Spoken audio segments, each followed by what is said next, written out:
प्राणनादं विभुं विश्वनादं जगन्नाथनादं सदानन्दभाजम् भवद्भव्यभूतेश्वरं भूतनादं शिवं शङ्करं शम्भुमीशानमीडे गलेरुण्डमालं तनौ सर्पजालं महाकालकालं गणेशादिपालम् जटाजूटगङ्गोत्तरं गैर्विशालं शिवं शङ्करं शम्भुमीशानमीडे मुदामाकरं मण्डनं मण्डयन्तं महामण्डलं भस्मभूषाधरं तम् अनादिं ह्यपारं महामोहमारं शिवं शङ्करं शम्भुमीशानमीडे वटाधो निवासं महाटाटहासं महापापनाशं सदा सुप्रकाशम् गिरीशं गणेशं सुरेशं महेशं शिवं शङ्करं शम्भुमीशानमीडे गिरीन्द्रात्मजा सङ्गृहीतार्धदेहं गिरौ संस्थितं सर्वदा पन्नगेहम् परब्रह्म ब्रह्मादिभिर्वन्द्यमानं शिवं शङ्करं शम्भुमीशानमीडे कपालं त्रिशूलं कराभ्यां दधानं पदाम्भोजनं रायकामं ददानम् बलिवर्धयानं सुरानं प्रदानं शिवं शङ्करं शम्भुमीशानमीडे शरच्चन्द्रगात्रं गणानन्दपात्रं त्रिनेत्रं पवित्रं धनेशस्य मित्रम् अपर्णाकलत्रं सदा सच्चरित्रं शिवं शङ्करं शम्भुमीशानमीडे हरं सर्पहारं चिदाभूविहारं भवं वेदसारं सदा निर्विकारम् श्मशाने वसन्तं मनोजं दहन्तं शिवं शङ्करं शम्भुमीशानमीडे स्वयं यः प्रभाते नरशूलपाणे पठे स्तोत्ररत्नं द्विहा प्राप्य रत्नम् सुपुत्रं सुधान्यं सुमित्रं कलत्रं विचित्रैः समाराध्य मोक्षं प्रयाति।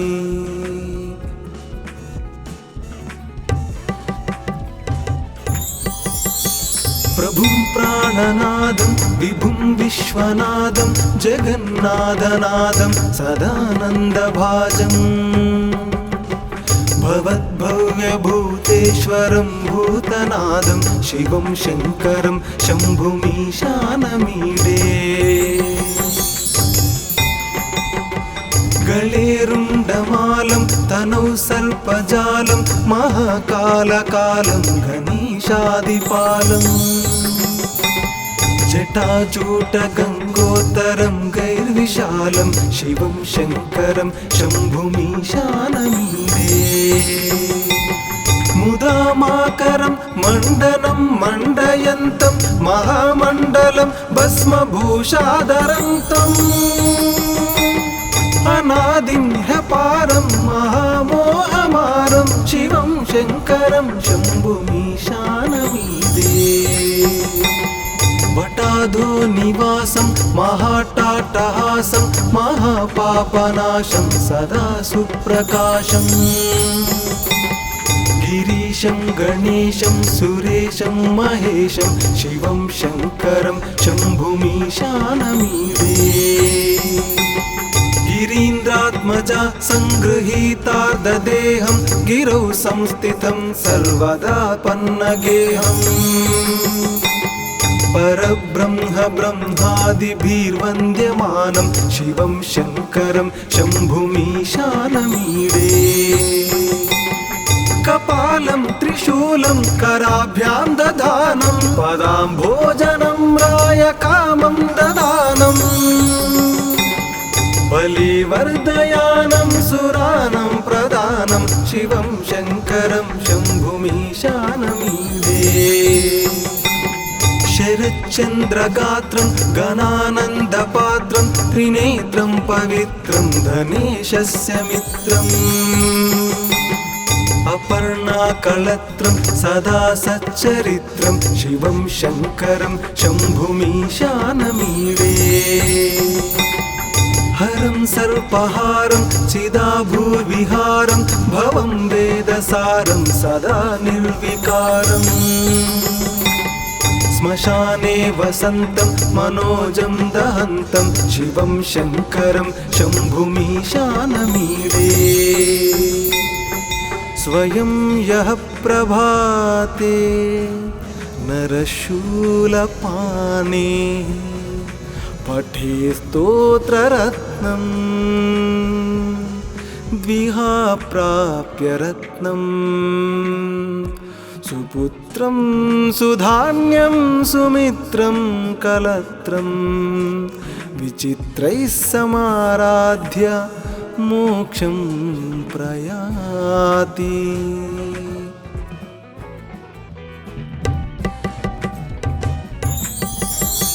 प्रभुं प्राणनादं विभुं विश्वनादं जगन्नाथनादं सदानन्दभाजम् भवद्भव्यभूतेश्वरं भूतनादं शिवं शङ्करं शम्भुमीशानमीडे गळेरुण्डमालं तनौ सर्पजालं महाकालकालं गणेशादिपालम् जटाजूटगङ्गोत्तरं गैर्विशालं शिवं शङ्करं शम्भुमीशानमीडे मुदामाकरं मण्डनं मण्डयन्तं महामण्डलं भस्मभूषाधरं तम् अनादिं ह्यपारं महामोहमारं शिवं शङ्करं शम्भुमीशानमीडे वटाधो निवासं महाटाटहासं महापापनाशं सदा सुप्रकाशम् गिरीशं गणेशं सुरेशं महेशं शिवं शङ्करं शम्भुमीशानमीडे गिरीन्द्रात्मजा सङ्गृहीतार्धदेहं गिरौ संस्थितं सर्वदा पन्नगेहम् परब्रह्म ब्रह्मादिभिर्वन्द्यमानं शिवं शङ्करं शम्भुमीशानमीडे कपालं त्रिशूलं कराभ्यां दधानं पदाम्भोजनं रायकामं ददानम् बलिवर्धयानं सुरानं प्रदानं शिवं शङ्करं शम्भुमीशानमीडे शरच्चन्द्रगात्रं गणानन्दपात्रं त्रिनेत्रं पवित्रं धनेशस्य मित्रम्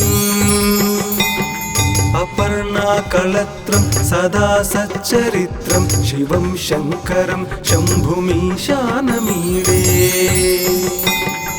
हरं सर्पहारं चिदाभूविहारं भवं वेदसारं सदा निर्विकारम्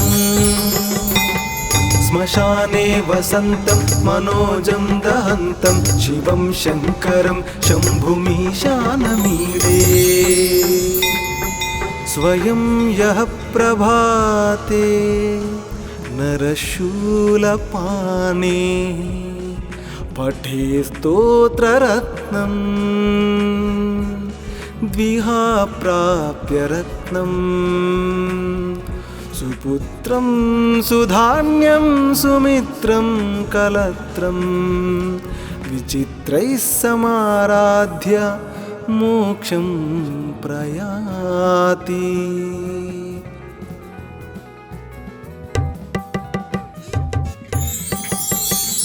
प्रभुं प्राणनादं विभुं विश्वनादं जगन्नाथनादं सदानन्दभाजम् भवद्भव्यभूतेश्वरं भूतनादं शिवं शङ्करं शम्भुमीशानमीडे गलेरुण्डमालं तनौ सर्पजालं महाकालकालं गणेशादिपालम् जटाजूटगङ्गोत्तरं गैर्विशालं शिवं शङ्करं शम्भुमीशानमीडे मुदामाकरं मण्डनं मण्डयन्तं महामण्डलं भस्मभूषाधरन्तम् अनादिं ह्यपारं महामोहमारं शिवं शङ्करं शम्भुमीशानमीडे वटाधो निवासं महाटाटहासं महापापनाशं सदा सुप्रकाशं गिरीशं गणेशं सुरेशं महेशं शिवं शङ्करं शम्भुमीशानमीडे गिरीन्द्रात्मजा सङ्गृहीतार्धदेहं गिरौ संस्थितं सर्वदा पन्नगेहम् परब्रह्म ब्रह्मादिभिर्वन्द्यमानं शिवं शङ्करं शम्भुमीशानमीडे कपालं त्रिशूलं कराभ्यां दधानं पदाम्भोजनं रायकामं ददानम् बलिवर्धयानं सुरानं प्रदानं शिवं शङ्करं शम्भुमीशानमीडे शरच्चन्द्रगात्रं गणानन्दपात्रं त्रिनेत्रं पवित्रं धनेशस्य मित्रम् अपर्णाकलत्रं सदा सच्चरित्रं शिवं शङ्करं शम्भुमीशानमीडे हरं सर्पहारं चिदाभूविहारं भवं वेदसारं सदा निर्विकारम् श्मशाने वसन्तं मनोजं दहन्तं शिवं शङ्करं शम्भुमीशानमीडे स्वयं यः प्रभाते नरशूलपाणे पठे स्तोत्ररत्नं द्विहा प्राप्य रत्नम् सुपुत्रं सुधान्यं सुमित्रं कलत्रं विचित्रैः समाराध्य मोक्षं प्रयाति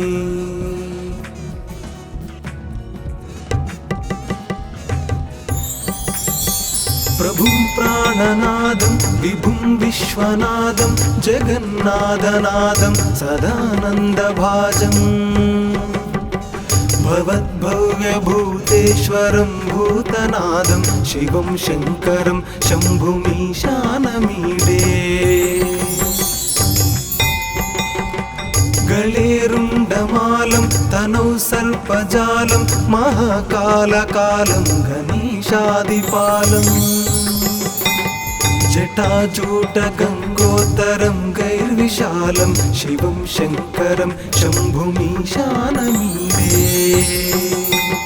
मुदामाकरं मण्डनं मण्डयन्तं महामण्डलं भस्मभूषाधरन्तम् अनादिं ह्यपारं महामोहमारं शिवं शङ्करं शम्भुमीशानमीडे वटाधो निवासं महाटाटहासं महापापनाशं सदा सुप्रकाशं गिरीशं गणेशं सुरेशं महेशं शिवं शङ्करं शम्भुमीशानमीडे गिरीन्द्रात्मजा सङ्गृहीतार्धदेहं गिरौ संस्थितं सर्वदा पन्नगेहम् परब्रह्म ब्रह्मादिभिर्वन्द्यमानं शिवं शङ्करं शम्भुमीशानमीडे कपालं त्रिशूलं कराभ्यां दधानं पदाम्भोजनं रायकामं ददानं बलिवर्धयानं सुरानं प्रदानं शिवं शङ्करं शम्भुमीशानमीडे शरच्चन्द्रगात्रं गणानन्दपात्रं त्रिनेत्रं पवित्रं गणेशस्य मित्रम् अपर्णाकलत्रं सदा सच्चरित्रं शिवं शङ्करं शम्भुमीशानमीडे हरं सर्पहारं चिदाभूविहारं भवं वेदसारं सदा निर्विकारम् श्मशाने वसन्तं मनोजं दहन्तं शिवं शङ्करं शम्भुमीशानमीडे स्वयं यः प्रभाते नरशूलपाने पठे स्तोत्ररत्नं द्विहा प्राप्य रत्नम् सुपुत्रं सुधान्यं सुमित्रं कलत्रं विचित्रैः समाराध्य मोक्षं प्रयाति।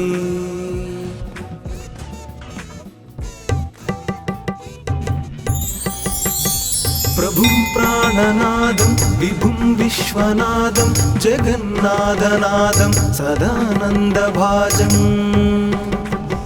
भवद्भव्यभूतेश्वरं भूतनादं शिवं शङ्करं शम्भुमीशानमीडे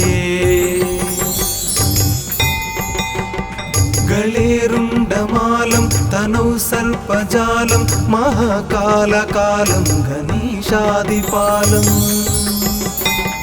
जटाचूटगङ्गोत्तरं गैर्विशालं शिवं शङ्करं शम्भुमीशानमीडे मुदामाकरं मण्डनं मण्डयन्तं महामण्डलं भस्मभूषाधरन्तम् अनादिं ह्यपारं महामोहमारं शिवं शङ्करं शम्भुमीशानमीडे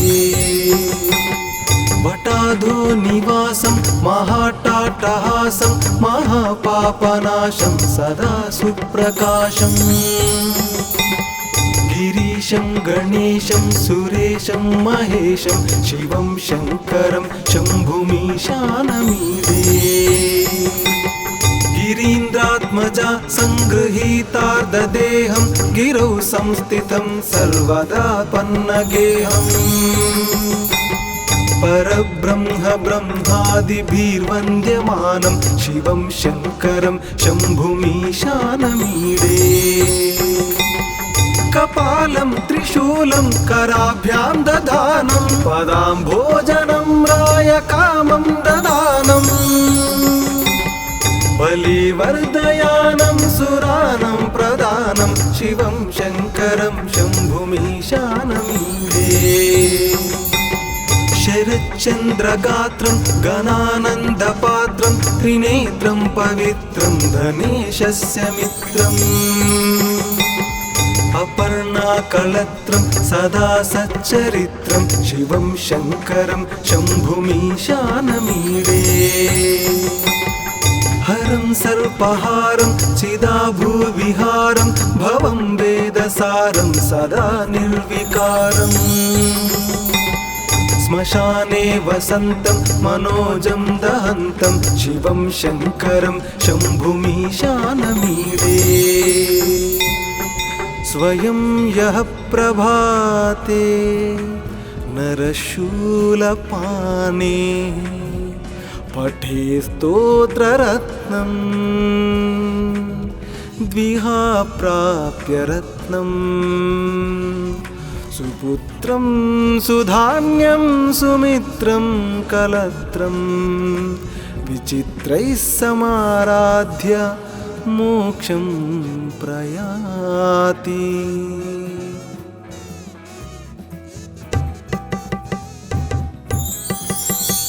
प्रभुं प्राणनादं विभुं विश्वनादं जगन्नाथनादं सदानन्दभाजम्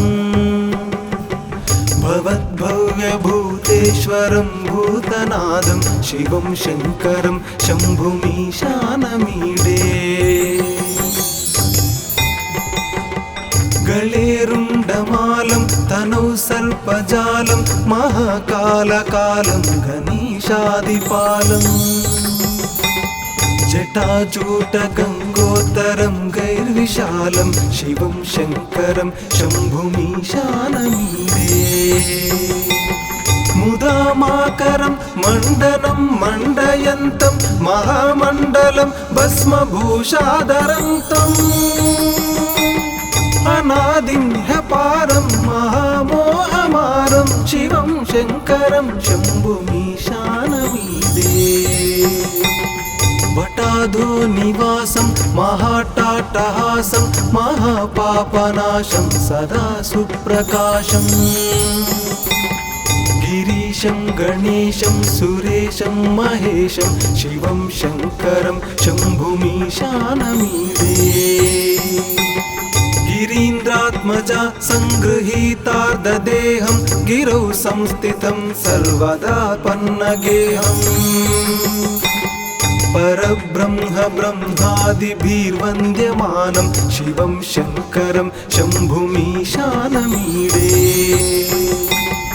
कपालं त्रिशूलं कराभ्यां दधानं पदाम्भोजनं रायकामं ददानम् बलिवर्धयानं सुरानं प्रदानं शिवं शङ्करं शम्भुमीशानमीडे शरच्चन्द्रगात्रं गणानन्दपात्रं त्रिनेत्रं पवित्रं धनेशस्य मित्रम्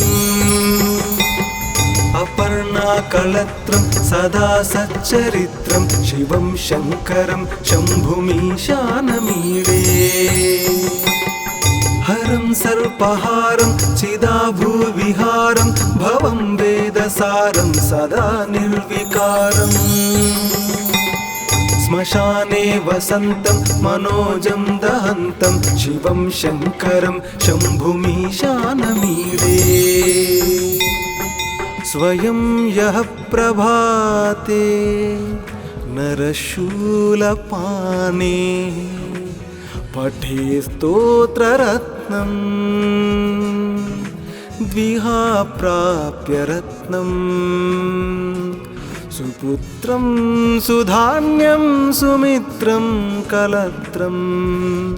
विचित्रैः समाराध्य मोक्षं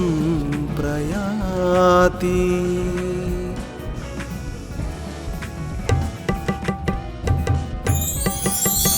प्रभुं प्राणनादं विभुं विश्वनादं जगन्नाथनादं सदानन्दभाजम्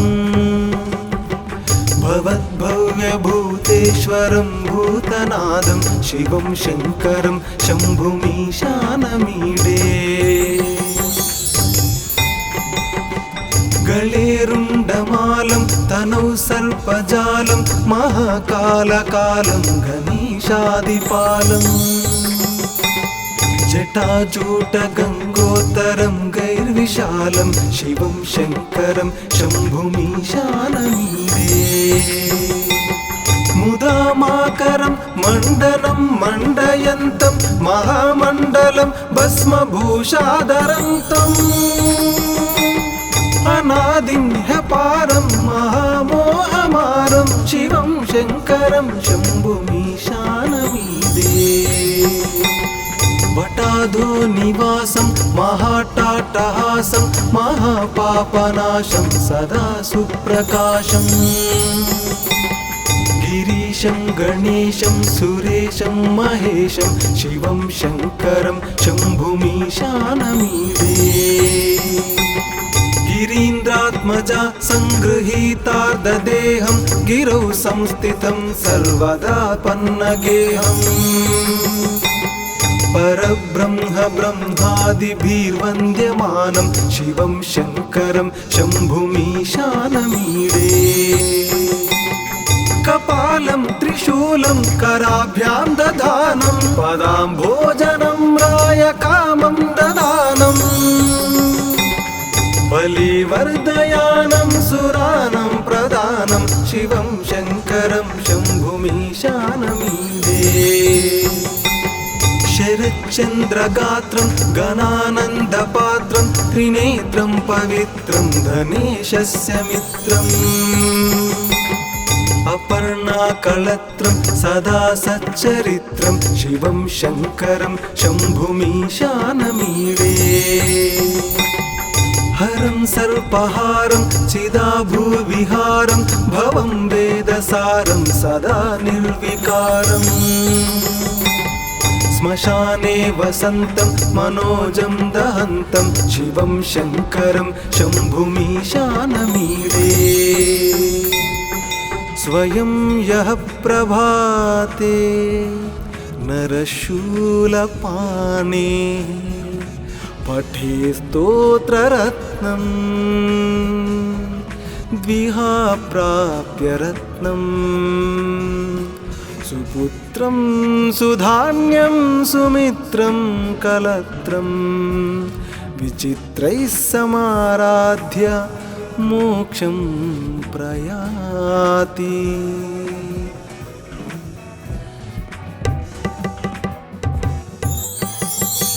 प्रभुं प्राणनादं विभुं विश्वनादं जगन्नाथनादं सदानन्दभाजम् भवद्भव्यभूतेश्वरं भूतनादं शिवं शङ्करं शम्भुमीशानमीडे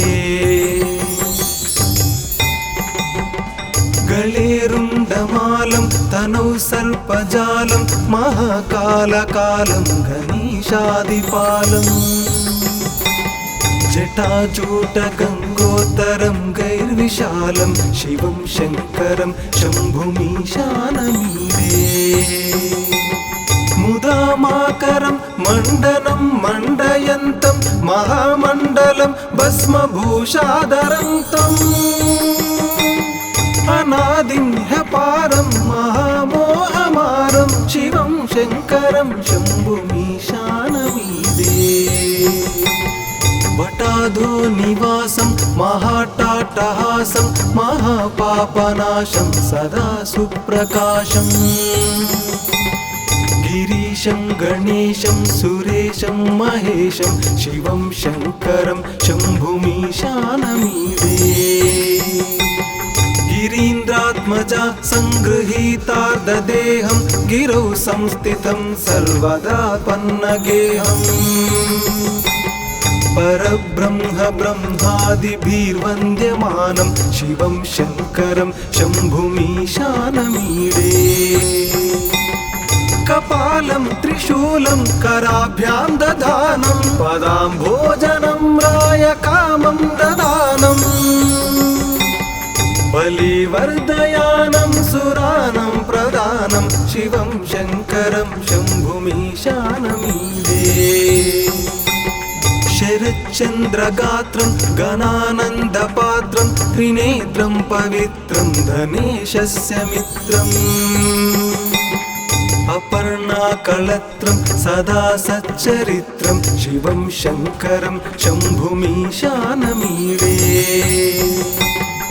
हरं सर्पहारं चिदाभूविहारं भवं वेदसारं सदा निर्विकारम् श्मशाने वसन्तं मनोजं दहन्तं शिवं शङ्करं शम्भुमीशानमीडे स्वयं यः प्रभाते नरशूलपाणे पठे स्तोत्ररत्नं द्विहा प्राप्य रत्नम् सुपुत्रं सुधान्यं सुमित्रं कलत्रं विचित्रैः समाराध्य मोक्षं प्रयाति।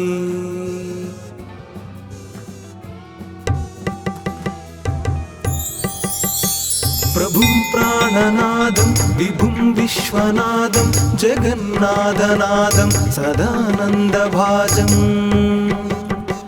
भवद्भव्यभूतेश्वरं भूतनादं शिवं शङ्करं शम्भुमीशानमीडे गळेरुण्डमालं तनौ सर्पजालं महाकालकालं गणेशादिपालम् जटाजूटगङ्गोत्तरं गैर्विशालं शिवं शङ्करं शम्भुमीशानमीडे मुदामाकरं मण्डनं मण्डयन्तं महामण्डलं भस्मभूषाधरं तम् अनादिं ह्यपारं महामोहमारं शिवं शङ्करं शम्भुमीशानमीडे वटाधो निवासं महाटाटहासं महापापनाशं सदा सुप्रकाशम् गिरीशं गणेशं सुरेशं महेशं शिवं शङ्करं शम्भुमीशानमीडे गिरीन्द्रात्मजा सङ्गृहीतार्धदेहं गिरौ संस्थितं सर्वदा पन्नगेहम् परब्रह्म ब्रह्मादिभिर्वन्द्यमानं शिवं शङ्करं शम्भुमीशानमीडे कपालं त्रिशूलं कराभ्यां दधानं पदाम्भोजनं रायकामं ददानं बलिवर्धयानं सुरानं प्रदानं शिवं शङ्करं शम्भुमीशानमीडे शरच्चन्द्रगात्रं गणानन्दपात्रं त्रिनेत्रं पवित्रं धनेशस्य मित्रम् अपर्णाकलत्रं सदा सच्चरित्रं शिवं शङ्करं शम्भुमीशानमीडे हरं सर्पहारं चिदाभूविहारं भवं वेदसारं सदा निर्विकारम् श्मशाने वसन्तं मनोजं दहन्तं शिवं शङ्करं शम्भुमीशानमीडे स्वयं यः प्रभाते नरशूलपाने पठे स्तोत्ररत्नं द्विहा प्राप्य रत्नम् सुपुत्रं सुधान्यं सुमित्रं कलत्रं विचित्रैः समाराध्य मोक्षं प्रयाति।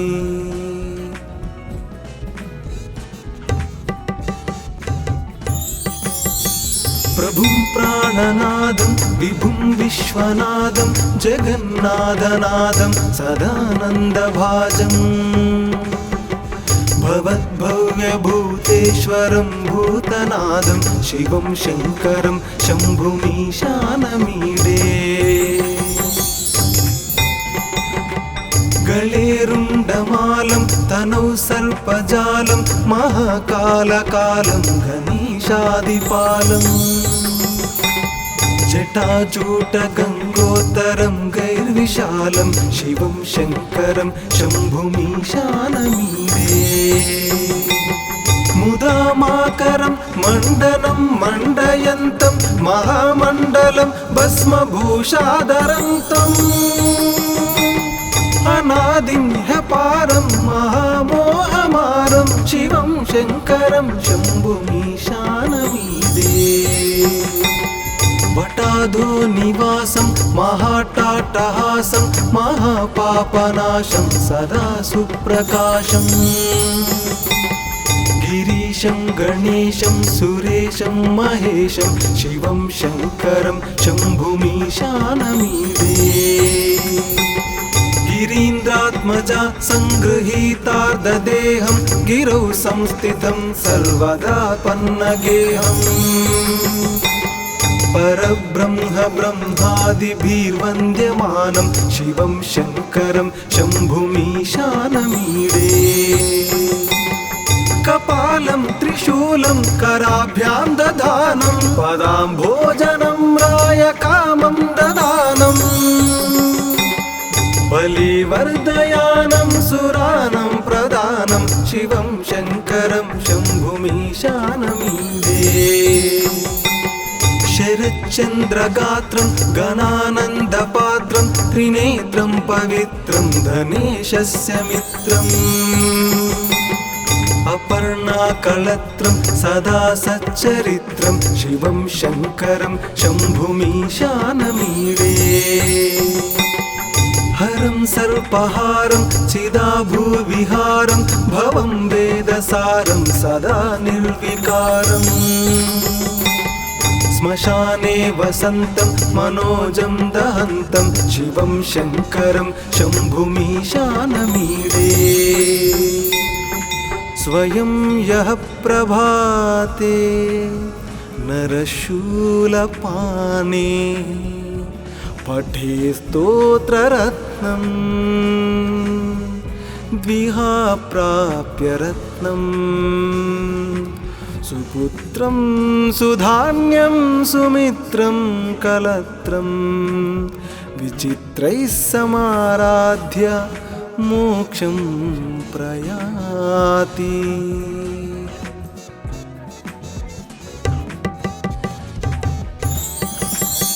प्रभुं प्राणनादं विभुं विश्वनादं जगन्नाथनादं सदानन्दभाजम्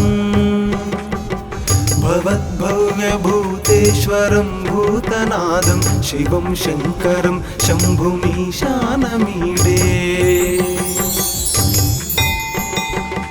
गलेरुण्डमालं तनौ सर्पजालं महाकालकालं गणेशादिपालम्